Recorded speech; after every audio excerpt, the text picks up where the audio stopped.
दर्शक हो नमस्कार, शुभ सकाळ। आज 3 जुलै रोजी सकाळी 6 वाजताची उजनी अपडेट आपण या व्हिडिओच्या माध्यमातून पाहणार आहोत। पाठीमागच्या 2 दिवसापासून जर आपण पाहिलं तर उजनीमध्ये महत्त्वाची असणारी जी दौंडची आवक आहे ती दौंडची आवक काहीशी कमी झाली होती। मात्र 2 दिवसापासून सोलापूर जिल्ह्यासह उजनीच्या घाटमाथ्यावरती उजनीच्या पाणलोट क्षेत्रावरती पावसानं हजेरी लावली आहे आणि त्याचा परिणाम हा दौंडचा विसर्ग वाढण्यामध्ये झाला आहे।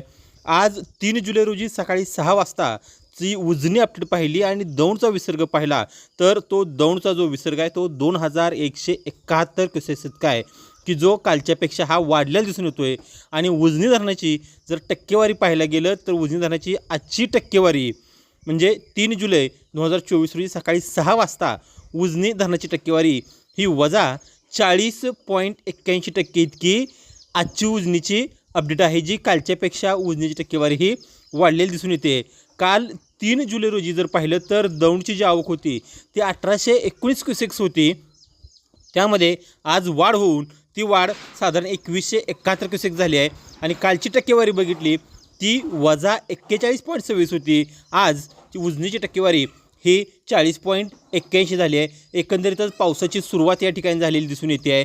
उजनीच्या पाणलोट क्षेत्रामध्ये तसेच धरणाच्या घाटमाथ्यावरती पावसाची हजेरी आहे आणि येत्या काही दिवसांमध्ये सुद्धा आणखीन पावसाची तिथं हजेरी लागण्याची शक्यता हवामान विभागानं वर्तवली आहे।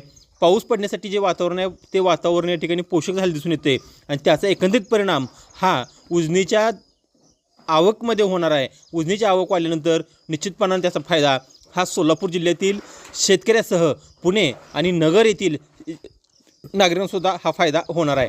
उजनी धरणाच्या अपडेट पाहण्यासाठी तुम्ही आमच्या चॅनलला लाईक करा, सबस्क्राईब करा आणि शेअर करा।